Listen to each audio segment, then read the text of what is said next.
Hi, everybody. This is Marlene with Miami Ghost Chronicles, Stories of the Supernatural. And the following is an interview that I did with Madeline Rudy and Merlin Wizard from the radio show Life in the Hologram. That's on kcoreradio.com. It was a great show. We spoke about a lot of interesting things, of course, having to do with the paranormal. Of course, having to do with. I was with them and I joined, and one of those things I liked their approach. They had a scientific approach before assuming it was a supernatural thing. So I worked both ends. I've worked from the scientific investigation part of it. I did a lot of pre-interviews. I would also do the follow-up, which was the actual investigation if there was paranormal going on.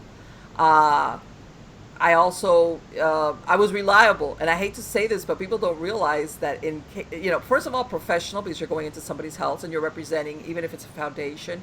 I was reliable, uh, and I'm bilingual, and also I was willing to travel a little bit if I could, if it was a couple of hours drive. So I was really good at filling in at the last minute if they had some member that had an emergency or couldn't make it. I was willing to travel. So I've been there for a really long time, and I've worked with a lot of different groups. That was one thing I want to say about this foundation. Sometimes they would even bring in other groups to work. So I got to know a lot of different groups. Some of them are still active, some of them are not. And again, you get known in the paranormal, what I call hardcore investigators.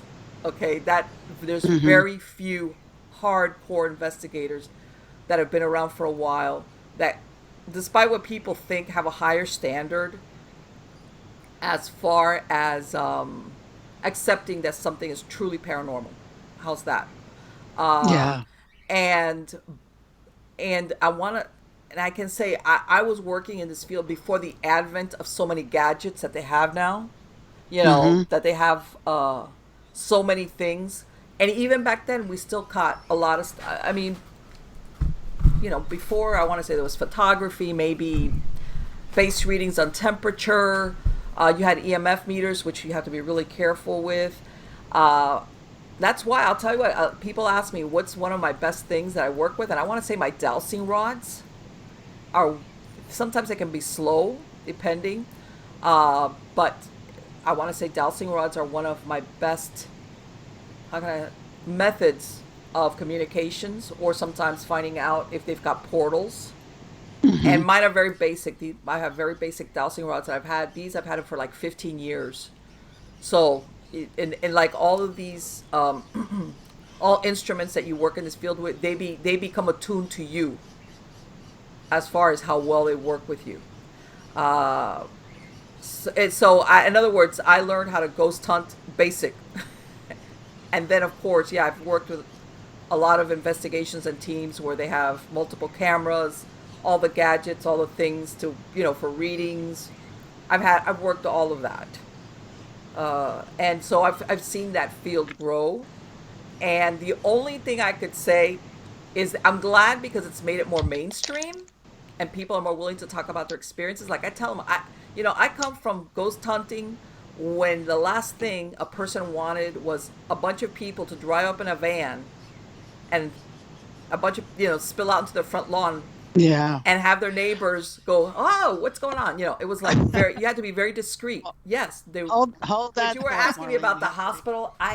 The only hospital per se, I mean, that I've gone to is the Trans Allegheny, which of course was an asylum, which is a hospital. It's a hospital, but Hmm. it's just for. I've been to Trans Allegheny, which, this is the thing. Absolutely, as far as I'm concerned, whenever you go to it, whether it's these prisons or these asylums, I don't have to investigate them. I know that they're going to be haunted, just because there's a lot of people here that lived their entire lives there. This to them Hmm. was home. And, because a lot of people always think of it as home, they were horribly treated, which in some cases, some of the practices they had were were bad. And, again, it was because, this was before the advent of certain drugs. So the ways that Hmm. they controlled their patients was horrid when we look at it.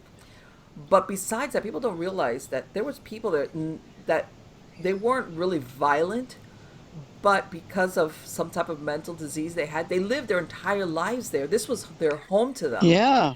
So the same way people haunt the house because that's where they lived, these people stay behind because this is what they knew as home. Whether it was the structure or that they have a certain routine that they have to follow.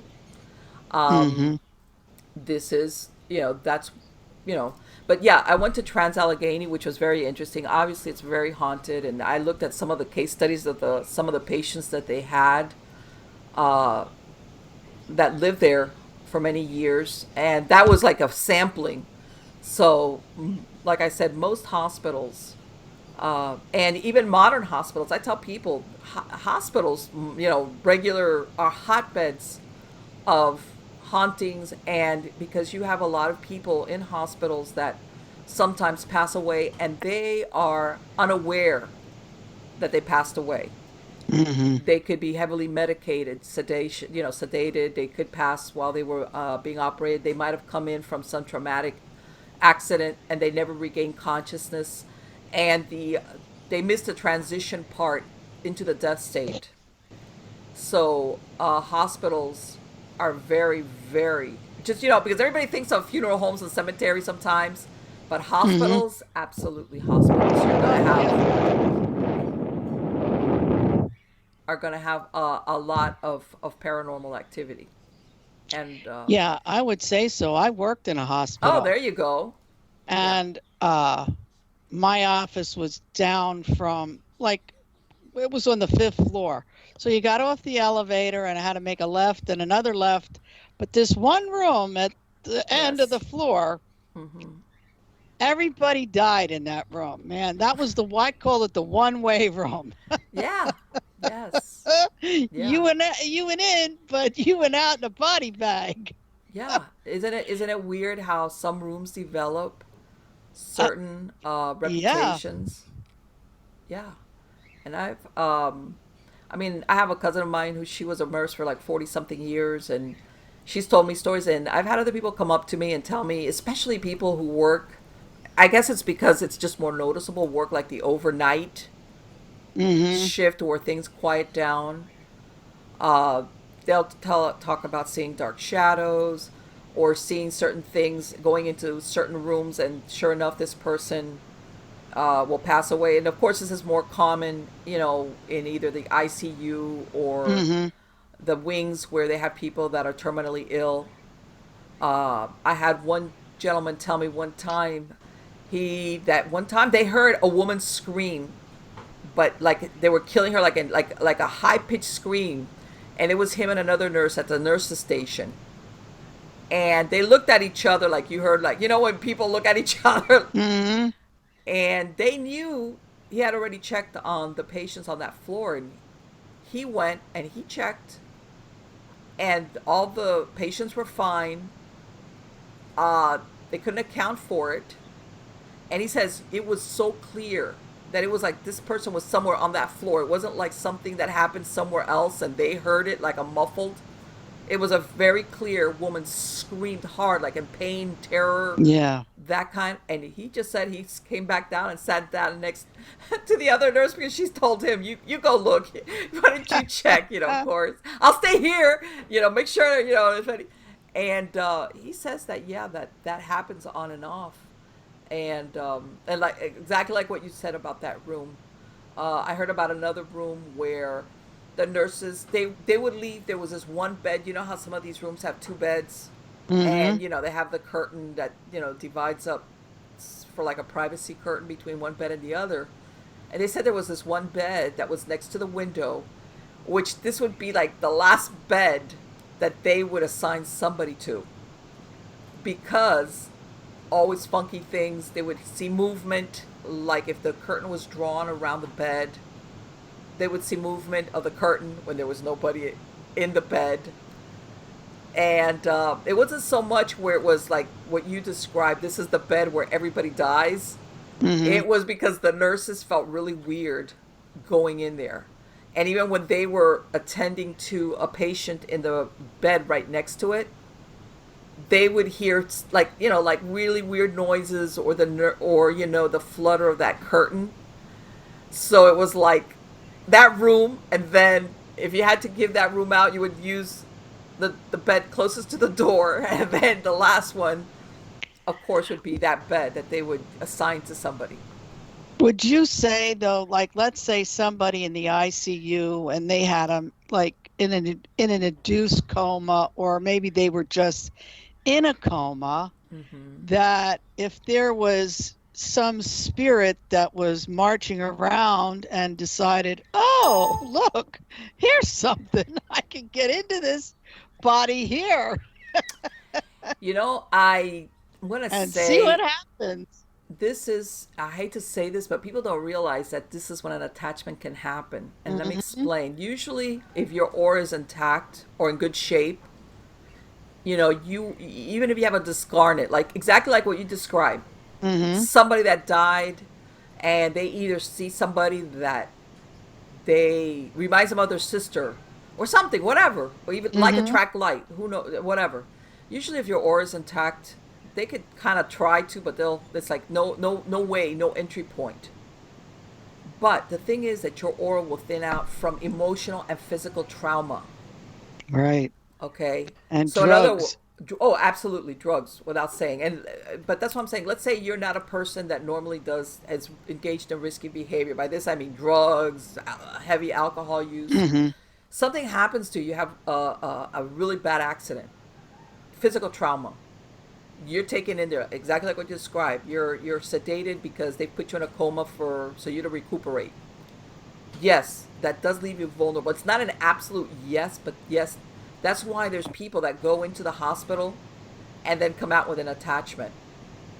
And then after they get well, like they go to their doctor and whatever was wrong with them, they'll develop other symptoms and then they'll go back to their doctor and the doctor is like, you check out okay.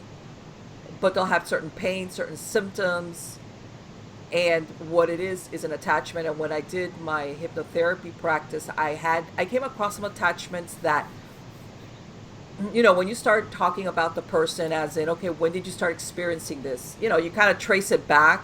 Hmm. There's a good chance, not all the time, but the point of origin was after they had gone to the hospital either for some type of surgery or they had had an accident, anything like that. And of course, this doesn't happen like overnight. You have to think about, man, when you start tracing back, well, when did I start feeling this? And that was a point. And then sometimes, you were able to have a dialogue with that spirit that's the attachment, Hmm. which, by the way, once they become enmeshed at a certain level into your aura, they cannot get out. It's not like, oh, they got in and then sometimes they do want out, other times they feel comfortable with this person, whatever attracted them to that person. uh, I've had instances where I've had nurses get attachments because for some reason their aura had thinned out, and one of the discarnates I was walking around that maybe saw them as a very caring and nice person because they saw them going around in their duties. So they got an attachment just by being kind, because sometimes that's the attraction. It could be as easy as that. Hmm. Again, if your aura is intact and you have a spirit, they'll try to influence you. Influence is very different. Influence is when you get like a thought that you're like, what is that? I mean, where did that come from? But that's as bad as it gets. You yourself recognize. And after a while, they just go on their way because, like when you can't, when you're trying to open a package and unless you can get like your little finger in there and pull, you can't, they'll circle around and they just can't get into your aura, and then off they go. But the problem comes in again when your aura has holes in it, has thinned out, which could be for a variety of reasons. Well, and couldn't that happen to you too? Like if you went into a crowd, Yes. I don't think people, uh, they don't keep themselves aware enough to Mm-hmm. understand that this stuff is for real and it Yes, yes, happens. yes, yes. They do. And people don't realize, like what you just said. Let's say you go someplace crowded. I was gonna say malls, but malls aren't crowded anymore. Once upon a No, time, we're once upon lucky a we time, have you a would go to mall the mall and it would anymore. be crowded. But well, nowadays all they have mostly at malls is theaters and a movie theater and restaurants. But anyway, let's say any crowded venue. Same thing. Your aura is a little bit thin. Sometimes you have people, and I'm not talking here discarnate. You have, you know, people sometimes carry negativity with them, and it can jump ship on you. It can jump onto you. Okay, negative vibes, anger, depression, worry, anxiety. Everybody thinks of negativity only as in when we're talking a ghost. An attachment can be just negative energy. That's why sometimes, also depending on how sensitive you are or what's going on with you, they'll come home and they'll be like totally drained, like beyond. Okay, you can get tired, but drained physically, mentally, or they'll feel upset or angry, and they're like, "What is going on? Why am I feeling like this?" And sometimes the source of it is exactly what you described, Madeline, which is they go someplace, it's crowded, you really don't know who you're brushing up against or standing next to for a while, and things like that can jump on you. And I know that sounds a little bit dramatic, but yes, it's as easy as that. And again, the problem is the how well is your aura doing? Is it keeping, because that is part of the purpose of the aura, is to keep our metaphysical body, um, things like that, from penetrating and affecting you deeply. Yeah, these are, things that you have to be aware of. Yeah, yes, that's why I tell people. I have people that are police officers. A good friend of mine, as a matter of fact, she's set to retire. I got her to the point where she carries a little smudge stick with her. She would smudge down her car, like after at the end of the shift in herself before coming home, because stuff like that. Again, this might not have nothing to do with a discarnate, as in a spirit attachment. This just has to do with negativity, because maybe the line of work that you're in, Hmm. so something to keep in mind. I recommend doing it even at your home, at least once a month. That you sage down your house. If you're moving into a new place, absolutely. I recommend. As a matter of fact, my last book that I wrote, Supernatural Safety, I tell everybody, I don't care if where you're moving into, if it looks all either brand new or just freshly painted, everything is clean and it looks wonderful. Before you bring anything, you need to sage it down and possibly salt the corners, because you don't know.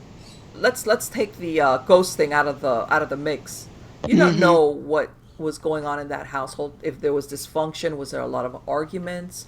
You might even have people that there's certain sick rooms. Let's say somebody that was ill for a length of time, and they used a certain room for a length of time. By this, I don't mean like the cold. I'm not talking about regular sickness. That I'm talking about a certain sick room that was in use. Like Um, somebody that had had cancer or, cancer, had some type of illness that after a while, they send them home.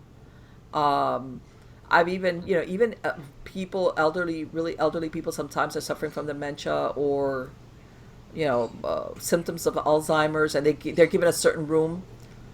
That becomes woven in the fabric of that room, and if you don't do that, then the person occupying that room could experience some of the symptoms physically of whoever was there before, which is why I recommend it. Doesn't necessarily have to be just because it's haunted. It might not be haunted hmm. in the traditional sense of what we think of as haunted. Yeah, it's just like filled with, let's say, negativity or, Yeah, yes, living the just the human condition. And again, this is not to make people paranoid, because when I'm talking, I would do it regardless, just to start off on a clean slate. I'm not talking about people having arguments. That's people argue. People get sick. That's. I'm talking about something that's done over an extended period of time. That's very negative, toxic, dysfunction. When you move into a new place, unless you know who absolutely was there before, you really have no idea. And again, you might know somebody, but sometimes you don't know what's going on in their private lives. hmm. Uh, so that's just for me, as far as being a little bit cautious. and a little bit of insurance. Yeah, because I mean, when you say ghost and paranormal, Hmm. that, stretches a broad range of Oh things. yes, absolutely. Yes, yes, it does. And I'm sure you've heard of residual hauntings, which is, the Mm-hmm. haunting where they say, okay, this is not an intelligent haunting. It's just like a loop, something that was done. Let's say you'll smell baking bread very early in the morning, or Mm-hmm. certain steps. Like if it's an older house and people going up and down the stairs at certain times. And really there's no intelligence. It's just like a loop, something that was done so many times. Well, it's kind of a version of a haunting, but uh I want to say, for like, a residual haunting is even better than this type of haunting, which in a way is a haunting of the emotion, the human emotion. That's again why people will go to battlefields. And you have the haunting of sometimes the actual battle or soldiers that died there. Mm-hmm. And then you have the feelings of the people that lived there, or died there, even though they might not be there, but their emotions imprinted. Can you imagine hundreds or sometimes thousands of people, being shot at or shooting and or dying or seeing somebody next to them shot? I mean, that ground is so heavily imprinted with emotion. Well, it's a version of that on a smaller scale when you go into certain Mm-hmm. houses or apartments. Again, you never know what's there. Better to be, what's that saying? Safe than sorry. Yep. Well, I know I've been up to Gettysburg a couple of times, Mm-hmm. and a lot of people were killed there. Yes. And even when you go in this one room, it's like a 365-degree picture they had on the wall. And then they play all this music and whatever, and the cannons and the guns are going. I stood there and cried. It's like, oh my God, get me out of here. Right. Yes. Yes. I've been to Gettysburg a couple of times, and when you go now, it's very scenic with all these, memorials and stuff, and of course the fields. And I know Hmm. that they have reenactment, Hmm. but when you look at that, it's kind of like, it's sometimes people have a hard time thinking what happened here when people were shooting and trying to kill each other, and everything was full of blood and Yeah. cannon fire and people screaming because their leg got blown off. I mean, sometimes you have to think beyond what you're just seeing with a memorial. Yeah. Well, uh, there some guy in front of you with a gun and a gun, and it's whoever shoots first is the one that's going to live, unless another shot gets you from someplace else. Right. And Because they didn't. I mean, unless I'd have been behind a rock that's the thing, my for God, those me. musket balls, and you knew the medical care that you were going to get if, Oh sometimes my if it wasn't the God. the bullet that got you, the musket ball, it was. And unfortunately, sometimes the medical care they had, that was. Wasn't, I mean, they just chopped your arm off. They like sawed it off. And that was just hoping to save you. Yeah. And yeah, because they were sending, how many surgeons did they have sometimes out there? They weren't adequately staffed. No, that was Gettysburg. And I mean, some of those buildings I have a picture of the one place that I had lunch in, Hmm. and you can see like a shadow, a ghost in there. Well, absolutely. And there's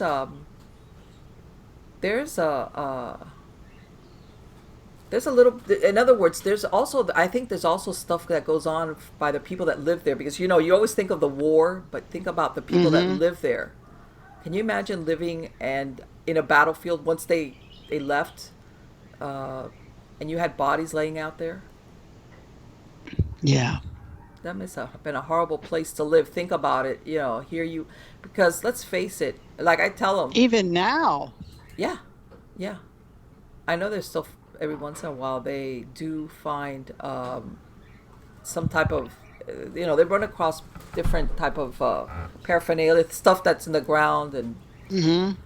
But yeah, imagine living there if you lived in Gettysburg. And after those 3 days, what it must have been like to live there. Yeah, that must, well, it had to be horrible. Yes, yes. Um, And they didn't even know about post-traumatic stress syndrome. no, it was back then. It was like what the English, what the Brits say, stiff upper lip. It was like you Yeah. roll with it. Yeah. Stiff upper lip. Pull yourself Yes, together. there we got a print there. Yes. On Brit. Just not cricket. But yeah, that was that. About That's how it. you handled it. It was like, oh, we don't have time for this. And to be honest, back then also anything having to do with mental health carried a lot of stigma with it. So the last thing you were going to admit to was that you were reliving.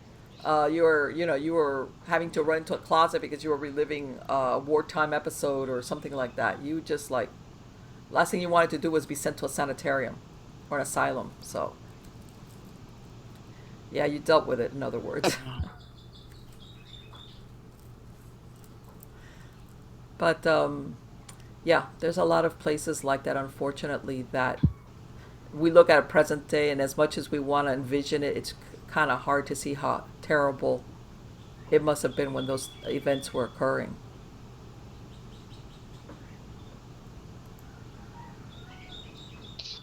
Yeah. Politics of the time. Like, Well, it's some of yeah, it's hard to envision say. as an American having to have No, a no. war on your back on your front doorstep. Marlene, Excuse how me, do Marlene. our listeners get to buy your books and Well, their best watch bet your is movies?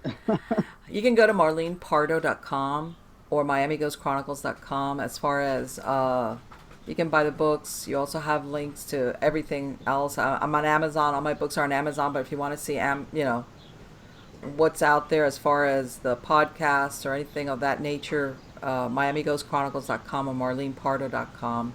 And as a matter of fact, I'm about to release my first fiction book because I've put out 3 nonfiction books, which I'm planning to make into a series, and that's about to be released on the Kindle version, and then maybe in about 2 weeks the print version, which is like I want to say horror fantasy fiction book. I don't know whether to put in the horror or the dark fantasy or the supernatural category, kind of that kind of mix. That's the subject on the book that's about to come out, which is titled Walker Between the Worlds, book 1 of the Civil Chronicles. But again, anything else, those are the 2 websites. Or if you go to Amazon, you can visit my author's page at Marlene Pardo Pellicer. I have an author's page also on Amazon. Sounds interesting, huh? Okay. The book sound- hoping. The book sounds interesting. Yeah, well, the thing is, I mean, I've always been interested in writing, but again, there's a difference between writing nonfiction when we're talking here purely research and facts, or or if you're just putting in your input as far as your knowledge is concerned versus going into the fiction realm, especially something that we're talking here, let your imagination loose as far as the subject matter and to come up with ideas and characters. Yeah, there's a big difference. So, or sometimes people think, oh, well, I've got this great idea for this book or this story, and then when it comes to putting it and getting it from the head out through your fingers, and then that's hard. Writing is hard, but I think that writing fiction is harder than writing nonfiction. Absolutely. Well, yeah, because you have to get, if you have, I guess, less characters is better. Well, it's If just you to have make 20 it, characters. it's like what make it the dialogue, that stuff called grammar, punctuation, things yeah. like that. That is all of a sudden it's like, oh yeah, this is the way I want to say it. But then when you put it on paper, it's like, wow, that doesn't sound right when you read it back to yourself. So yeah, you have like a learning curve there as far as, or you don't know as much grammar as you thought you did, because it's like, oh, so That's what they mean by the conjunction when all that other stuff is like, oh my God. So, yeah. And when you're at this point where I'm doing a lot of my self editing, I'm doing as far as the spell check, and not only the writing. I guess I'm doing also the behind the scenes. I have my son that he's doing some of the editing for me because he's got a master in fine arts as far as writing is concerned. But still, I'm not being. I don't got a bunch of people behind me doing all that drudge work. Yeah, I guess. And you have to be a pretty good proofreader Yes, you because I do. even see in a lot of different books where there's some errors, and I'm not even that good of a Yes, yes. proofreader. People don't realize how easily stuff slips by. You miss a little word like a two letter word like Uh-huh. if, of, or your punctuation's off, or something is missed. It could slip by very, very easily. That's why you really that takes a lot of it's drudge work. It's drudgery because you have to be very concise. You're reading it not for the read part, but for the checking part. And it can be very tiresome, but hey, love of your craft. So that's Yeah. that's when you really know, do I really love it? that's this is that this is when you really find out as far as being a writer if you really love your craft. Well, now the hypnosis, did Hmm. that help you at all with some of these different things that you did? Hypnosis, people, I had a lot of people that come to me, of course, for regular stuff, the Mm-hmm. stop smoking, if they had weight issues, a lot of things. And I did also alternative areas of hypnosis, which was spiritual attachment, age regression, past life regression. I did some work with, abductees. Had extra contact with extraterrestrials, things of that nature. Uh, but I will tell everybody, hypnosis. The best thing about hypnosis is relaxation, stress relief. A lot of my clients, I would give them like a very short MP3 file for them to listen, just to relax. And a lot of them would tell me, I keep on using it. I go to sleep with your recording because people don't realize that because of our lifestyle, we get into. And by this, I'm not saying somebody that's anxious. This is just regular everybody. We get sometimes between either our lifestyle or stuff that comes up, our work demands, we get anxious. And just the fact, if you can de-stress, bring down your stress levels, everything else becomes so much better. We don't realize how much even minimal stress that we carry in our subconscious mind affects us, affects the quality of our life. So I tell everybody hypnosis just to de-stress, that right there is people should do it once a week if they could do it every day. I urge them sometimes even a lot of you've heard about people doing affirmations. The best Mm-hmm. time to do an affirmation is before you go to sleep. This is when the filter between your conscious and your subconscious mind will drop, and when you welcome and are willing to change for new ideas or affirmations that you're doing. I know a lot of people do it when they wake up, which is fine. But as far as it becoming accepted into your subconscious mind, it's that period right before you're falling off to sleep. And of course, you relax, um, and the quality of your sleep also is much better. It will allow you to go down into REM sleep, which is very, very important as far as resting your mind and having. This is when your subconscious talks to you when you're in REM. That's sometimes, if you remember, not everybody remembers the dreams. This is when you have those really wild dreams with weird animals, weird people, weird circumstances, places that you're like, what is this? That is your subconscious talking to you. Your subconscious talks to you in symbols. Uh, and you achieve that when you drop down into REM, into the REM level. And as a matter of fact, when I would hypnotize my clients, that's one of my suggestions to them was that they would fall off to deeply asleep and go into REM level sleep because this is what would allow them to clear out what they were doing during the daytime. All the running around and just either, either throw it away, stuff that didn't matter, and would give you a clear mindset when you woke up in the morning to ready to take on the day. So yeah, stress relief is very important, and hypnosis is very good for that. As far as every day we use it, I guess is what I'm saying.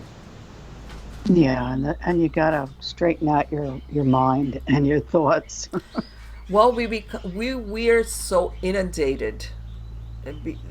Modern times, we get so inundated with messages constantly, whether we're listening to the radio, the TV, multitasking because we're trying to do 100 things at once. Our phones. Tell everybody, nowadays you're supposed to be instantly available to whoever's calling you, even family members. They call you and you don't answer, and the next thing you do is you get a text message like, "Why didn't you answer the phone? I was calling you." All those things contribute to and by this I don't mean there's a problem, but the anxiety that on demand that you're supposed to always be there. Let's not Hmm. even go into the job. Now, uh, you're supposed to be instantly available even if you're on the road. Uh, that that builds up as far as all the stuff that we get thrown at us, and there has to be a point where you totally de-stress and put that away, because if not it kind of builds. If you don't do that, then the next day you're dragging stuff from all your prior days, which is, of course, and I'm sure you've heard of it, those people that have tried to do that not too intelligent, go without sleep. How long can I go without sleeping? And then some of them have been affected permanently. Their brain is altered. Again, it's just not the sleep part. It's the quality of your sleep, relaxation, REM sleep. All of that's very important. Yeah, because you can be sleeping, but you're not Yes. sleeping. Oh, of course not. Of course. And I tell everybody, I remember when I was a teenager, you could basically run a locomotive through my room and I wouldn't wake up. I remember my mom on purpose would start vacuuming outside my room, and I knew this was her trying to get me up. Uh, Once you had kids, forget it. I don't think I've ever slept the same before, because you become like a hyper, you want to listen, and and but again, there's got to be an in between, which is the I listen to every noise versus I'm dead to the world. And that's why. And again, some people are good 4 hours of sleep and they're good to go, as long as those four Yeah. hours were deep. They're good. And then you've got the people that need the 10 hours or the 12 or the 8. Um, Everything. It's just that whatever it is that you need, it's good. That's what's important. That whatever amount of time you put into your sleep, you let your body totally relax, and your mind follows and clears out, and your subconscious mind clears out. And again, then we come, like I said, if you're working on any affirmations, especially life-changing affirmations, people don't realize that we by our nature are very resistant to change. And usually our subconscious, regardless of your conscious mind, thinks it's a great idea, whatever the affirmation might be, our subconscious mind will fight it, even though it might be a beneficial change, because we strive to stay in our comfort zone, which is what we know. Even that's why and this has happened to myself. You're resistant to going to the gym, to walking, to losing weight, to changing your diet. We sometimes are resistant to changing jobs. People sometimes will stay in positions or in companies, uh, even if they maybe know I could make more money or I'm worth more money, because they are afraid of the change and they talk themselves out of it. And I say this: when you start doing something, or when you go into a new job or you go someplace new that you don't know anybody, and you have this feeling of discomfort, like Hmm. I want to go back home. That's okay. That's good, because you're basically pushing against your discomfort zone. And then guess what? You stay there, and 1 week goes by, 2 weeks go by, 3 weeks go by before you know it. But a lot of people run out or don't even want to feel that feeling of discomfort, because they don't want to They're afraid of what is the unknown. And your subconscious, by the way, will sabotage you in the sneakiest ways to keep you in that circle of what is comfortable and known. And sometimes very bad for you, depending on what it is that we're talking about. Yeah, So, that's for sure. yes, Uh, we are creatures of habit more than people, more profoundly than people realize. Yeah, that's for sure, isn't it? When you watch people, what their daily routine is. Yes, and don't get me wrong. Stability is good for human beings. That there's nothing wrong with it. It's when we need to make beneficial changes that it becomes a problem. Mm, yeah, because sometimes you don't want to change. Oh no. Or But sometimes on we that, do want to change. We do want to change, but we are subconscious is going, no, no, no, no. not today. Not today, not tomorrow, not the day after either. You're going to stay right where you are because we But know what hold this that. is about. And Yeah. Marlene, give your information again about your books and things so our listeners, uh, and you have a lot of different documentaries, don't you, on Netflix, and Right. Well, you I were on the mean, Travel Channel and all of that kind of stuff? yeah. I mean, they can go to miamighostchronicles.com or marlenepardo.com if they want information on any of the shows or my books. But back in I got 2017, I was in season 1, episode 1 of Paranormal Survivor. This is for a vehicle, which by the way we still have, which is the which was haunted objects, but it was a muscle car that my husband bought. 1980s IROC Camaro, one of those muscle cars, and turned out to have a very bad attachment. We still have a car, and that's what that. And then on this other show that just aired a few months ago, which is season 1 of Haunted Hospitals, because I was an investigator for the state, and it features one of the stories that I did, an experience I had as an investigator for because I used to work the weekend, and we had a which by the way, when you work investigations, nobody works on the weekends as far as all the periphery that has to do with either the courts or anything like that. And we would have also we would take turns being on call. This would be for either very serious cases that couldn't wait till like 7 in the morning the following day when we would come back on for regular cases. So we would have a rotating wheel as like, okay, you're on call, which is something that came in after 11 p.m. So this is an experience I had for a child death when I was doing the investigative work.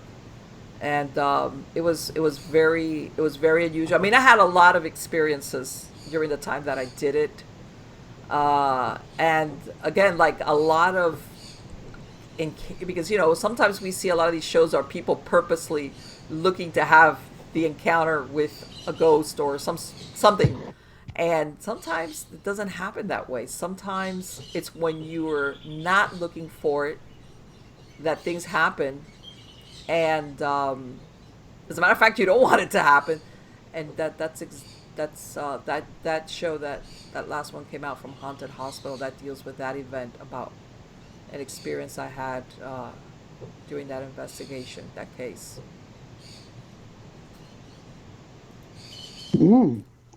Interesting. Yes, and it was a very. And it's really funny because towards the end of the show, that episode, that portion, they asked me, did you put that in your report? And I said, absolutely not. You couldn't. You couldn't put that because, of course, your investigation is it's part of a case. You could go, it's forensic evidence. You might need to go to court on it. You could never put that on there because that's it. Your credibility is shot. And I hate to say it, this is the truth. You'll have judges looking, after a while, you have judges and certain attorneys that work in that court system who know you. And if you develop a good reputation, that's good. But the last thing you want to do is develop a reputation for being that investigator. So, of course I wouldn't, and I wouldn't taint an investigation, especially something along as serious as that, with my own personal experiences. So yeah, and a lot of people out there in different areas of work, uh, I know for a fact have had similar, not exactly that, but have experiences that you'll never see them documented because precisely because of that reason. Because not only is it a career killer in some instances, it there if your credibility is part of what you do for a living, you don't want to damage that in any way, shape, or form. Uh, Yeah, because people will start to think you're nuts. well, it's just it doesn't because part of investigations, if you're an investigator, you're supposed to be dealing strictly with facts, with your observations, if you're collecting information, data, whether it's interviews, reports, paperwork, photography, whatever it entails, but it's fact based. You're not supposed to put your opinions, much less like, "Hey, I think I'm having a paranormal experience." that doesn't work. Doesn't work. Believe me, doesn't work at all. What's the spookiest thing that ever happened to you? As an investigator, Yeah. um, I had I want to say one time I had gone to because I worked when you get called out, you could go to any hospital because emergency rooms are open 24/7. And a lot of these places, you go in the daytime and they're perfectly normal looking. Go back out at 3 a.m. and everything changes. And I had to go to one of the main hospitals here in Miami, which is a very large hospital. And how can I say it? I had what I thought was, I want to say the first time it looked like a shadow person to me. And my first impression was, am I being followed? Because it's in this area of town where you have a lot of vagrants and people that wandering around. It doesn't matter to them. It's 2 or 3 in the morning. But I was used to that. I didn't have a problem with it. But first of all, you start getting those weird feelings. And my car's parked out there. There's not that many vehicles because, of course, hospital staff, they have a separate parking lot for where they park at. And I was like, wow, I'm getting that. I'm getting looked at feeling. And then, I see, there's not that many cars, but there are some cars. I saw what looked like a shadow. And my first thing is, I'm getting followed. Because, that hood that a lot of people now wear that hood thing over, like if they have a hoodie on, they'll wear the hood on. So I didn't immediately jump to the conclusion of a shadow person. And then I was seeing it. All of a sudden, I'm seeing it like dart behind. Like I saw it behind one vehicle, and I'm like, okay. And all of a sudden, I see it, but closer. I'm thinking, okay, that's the first moment I had where there's no way that was a human being. It could go from over by that car to over here by this car with me not seeing anybody. So I went from being not kind of alarmed, not really, because I did that so often, to okay, this thing is coming closer, and this is not a regular live human being. And what's really funny is that happened to me on more than one occasion in the same parking lot of that hospital. Which, by the way, that hospital was a hospital which was one of the few that would welcome, they would fly in traumas, really bad accidents would be taken there. So it had it would see a fair share. As a matter of fact, and a portion of it would also treat prisoners, people that were that were going to go to prison, or that they would take them there and check them out. So they had a lot of in and out as far as people are concerned. And I had that experience. I would always, the few times I had it, it was always in the parking lot of that particular hospital. And as far as I'm concerned, the feeling I got, because it was a shadow being, it wasn't like, oh, it's scary, it's a shadow person, it's the feeling that came with it, which was a very dreadful feeling, a very negative. And I don't mean that like, oh, Scary. I'm scared. It was like dreadful, as in negative. That whatever was out there, which when I thought about it later on, and it's one of those things that it was like, I need to get in my car and leave. Like I want to like, and I mean that's exactly what I would do. I would zoom out of there, uh, because of the feeling that I was getting of those encounters. And I'm like I said, I've done a lot of investigations through the years of paranormal events, and I'm not gonna say I don't get startled, but when my kids were teenagers, I would take them on a couple of my investigations, and they would tease me because they would say, "Mom, people are running in the other direction, and you're the one that's going, look, look, did you see that?" They would be like, "Mom, we gotta go."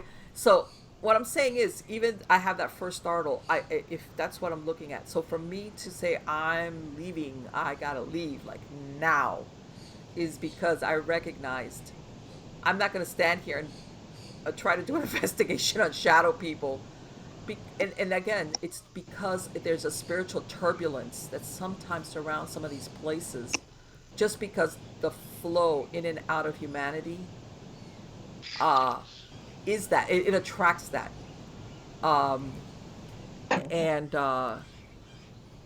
it just, you realize that this is not a wandering spirit of somebody that happens to be just lost, like a human soul, I guess your regular dead Mm-hmm. person kind of thing. It's definitely um, something negative, and I didn't want to like have anything to do with it, none whatsoever. Again, that's one of those things. Also, a lot of my investigations, sometimes I would go into parts of town that were questionable. I saw a lot of things dart in and around buildings that were high crime areas, for lack of a better word. They were high crime areas, and I saw a lot of things. I saw dark shadows and things that I want to say that the shape of them were not entirely human. Jump from balconies to one Mm. balcony, or jump and go, behind a building. I've seen that, um, and the best way I could describe it is that we're talking here non-human entities. And I'm not going to use the D word. I'm not going to go with the demon thing, which I think is overused Mm-hmm. and you know overdone. But there's a lot of other things besides demons that exist, and I want to say, unfortunately, they are attracted again to places where there's crime going on, sometimes heavy drug use. The people that are live or wander in that area, they're up to stuff, mental illness, or they're involved in crime and criminal activity. That creates, like, I want to say, like a vortex of spiritual turbulence that these creatures are attracted to. And I saw that a lot. I saw that a Wow. lot. Like I said, because especially at nighttime, and by this I don't mean maybe those things were present in the daytime. It's just that they were more noticeable. Right. Well, Uh, everything, the whole landscape changes in the yes, night. yes, it does. It does. It does.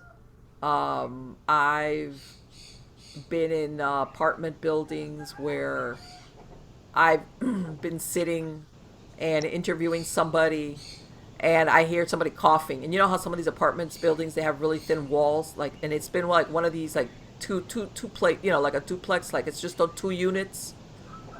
And I've made a comment. Um, I've made, like, oh, that person next door, because they've been consistently coughing, coughing, coughing.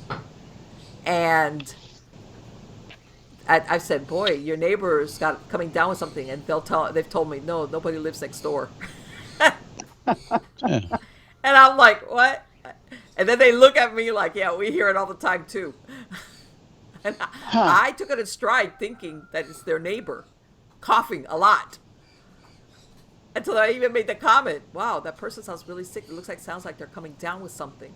And then they look at me and they're like, no, that there's nobody living. That place is empty. Hmm. Now, what was the first investigation you ever went on? As far as For what? For paranormal investigations? Right, right. God, Or ghost hunting, or let me think a minute. Oh, that's a good one. Uh, I can't remember exactly the first one, but I remember we did one once, which was, as a matter of fact, I want to say it was close to where you used to live at, close to Delray. It was up there in that area, or Vero Beach. It was in that area. hmm And this was a lady. She lived. Her husband had.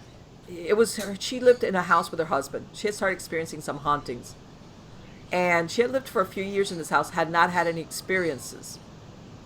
Her husband dropped dead of a heart attack. He just dropped dead on the in their Florida room, what they call the Florida room here in Florida, and he was hmm dead. So, like all things, when something like that happens, everybody wants to point the finger at the recently deceased person, thinking that's the cause, that's the origin. I remember we went in there, and what we picked up on was they had lived there for a few years, but the house I want to say was maybe built like in the 1950s. And it turned out that there was this one room opposite. But at this point, she was living by herself in the house. There was this room that was opposite to where she slept in, which was the master bedroom, which is full of energy. It turned out that what was in there was the ghost of a little boy that had been abused. And his sanctuary was his room. There was some type of physical abuse going on with his child, and he was still there. And he had stayed there because his bedroom was like his sanctuary, his place to be safe.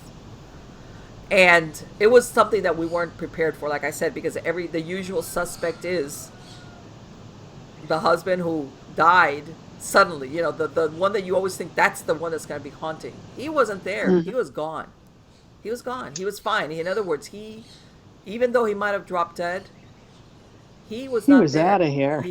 He was out of there. It was the He child. It was had a enough of this crap. yeah, and I remember that's what's one of the ones that stuck out because again, when you do paranormal investigations, you cannot go always with the expected person or identity that you're thinking is going to be the one, the hmm obvious one.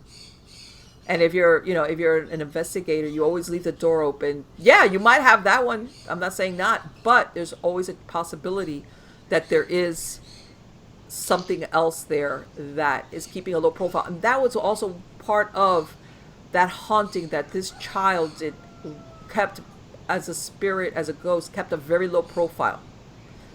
It didn't want to leave. It the way it protected itself when that child was alive was almost like disappearing into their room.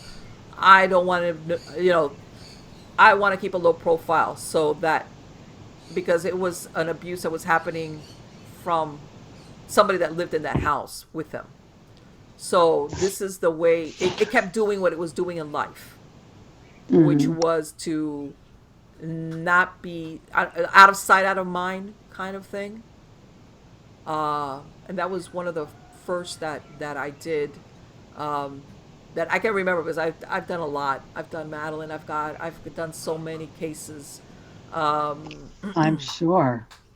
and sometimes it's people I'm going to say that a lot of people also bring in because especially here in South Florida they dabble and I'm going to say dabbling people dabble wherever you live but here in South Florida they dabble in stuff that they shouldn't have. They've gone sometimes to some of these Santeria or voodoo just out of curiosity.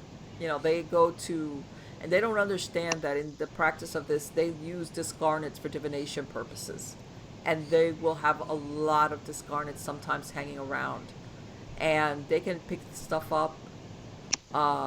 Also, and in the sense of that they didn't move into the haunted house, they went somewhere and picked something else, and then the haunting, they brought it home. Again, also the thing with cemeteries here, it's you very easily find discarded ritual objects in cemeteries.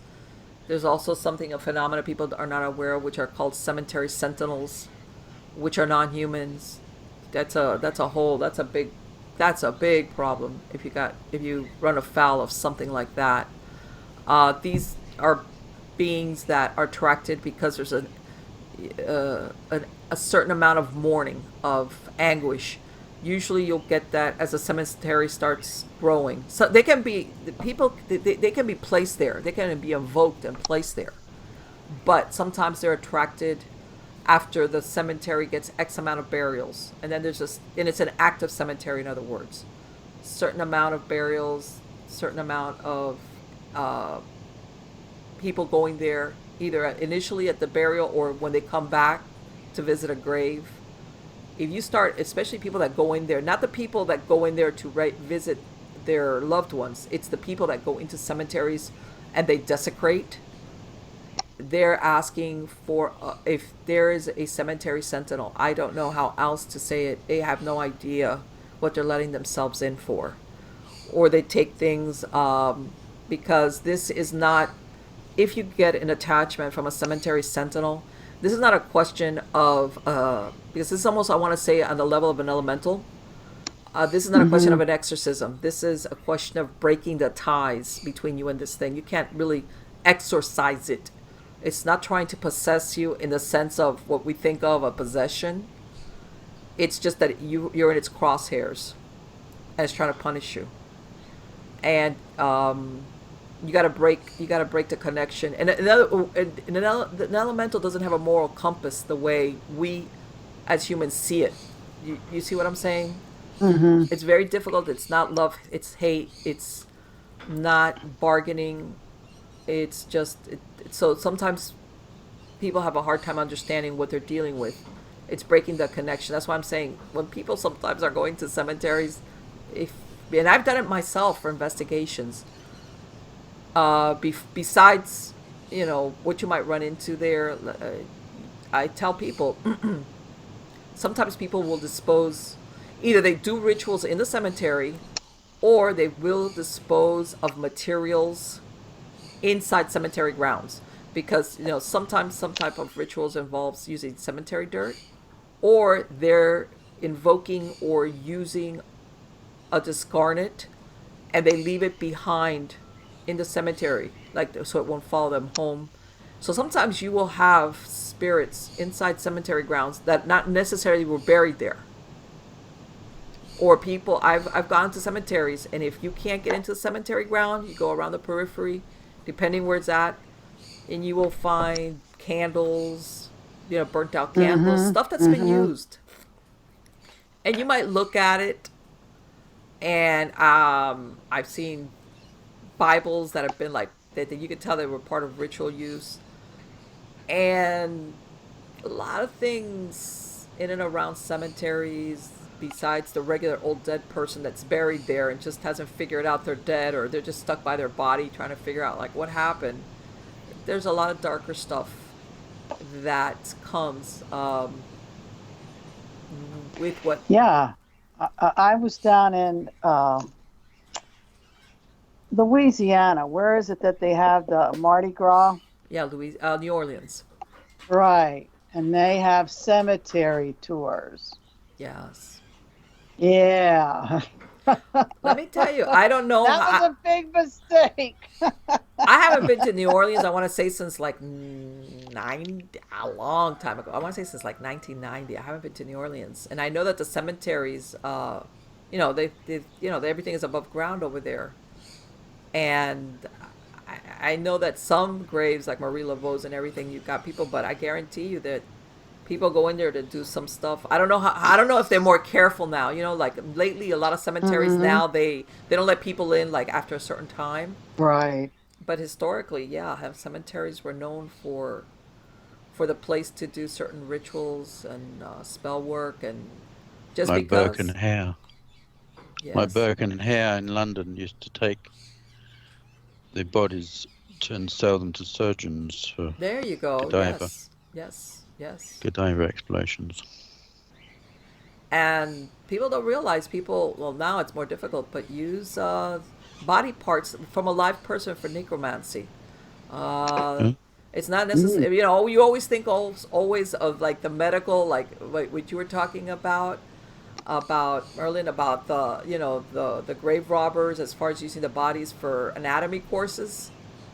Yeah. There's even now there's a thriving trade with human body parts or humans Yeah. because for dark ritual Well, magic. on Yeah. that point, Marlene, I have to cut you off because it's the end of the show. So It's okay. it went so quickly, and we really enjoyed your information on all these different ghost stories and things, and I'm sure our listeners have. So thank you very much for being on the show. Thank you, Merle.